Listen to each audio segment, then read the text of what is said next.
Hello, Keesler. I'm Colonel Blackwell. And I'm Chief Master Sergeant Amanda Stifter with the 403rd Wing. This is week 8 of Keesler's action in the COVID crisis.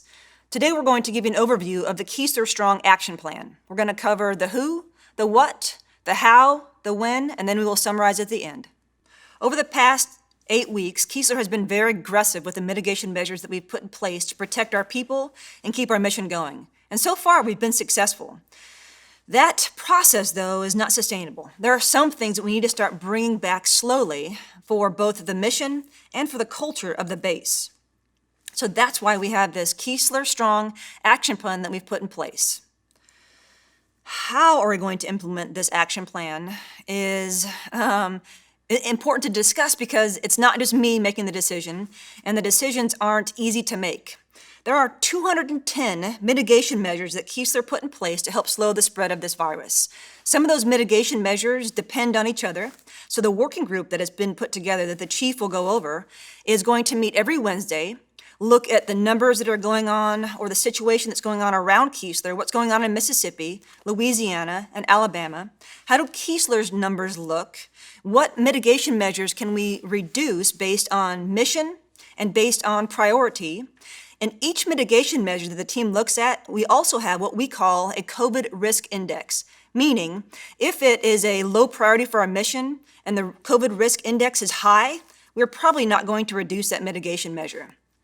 If the mission priority is very high and the COVID risk index is medium or even low, then that's one of the measures that we will try to reduce to help bring Keesler back to where it was before.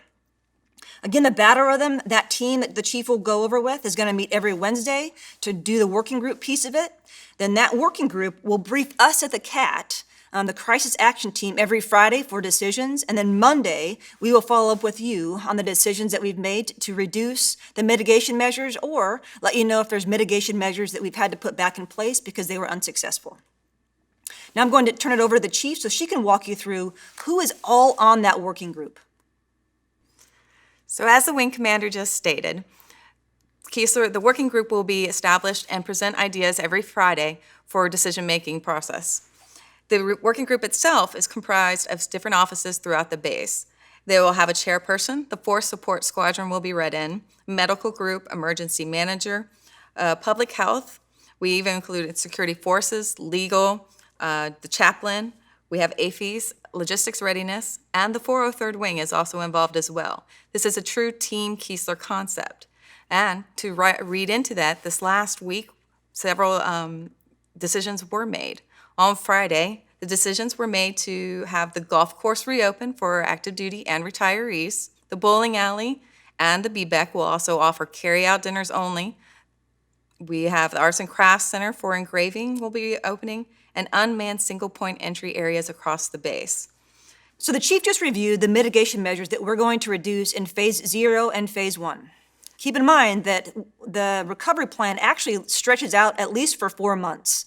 And as we go through this recovery plan, we're going to watch the COVID numbers. If our numbers start going up as we reduce one of the mitigation measures, we will roll back a phase and make sure that we keep everybody healthy and safe and keep our mission going.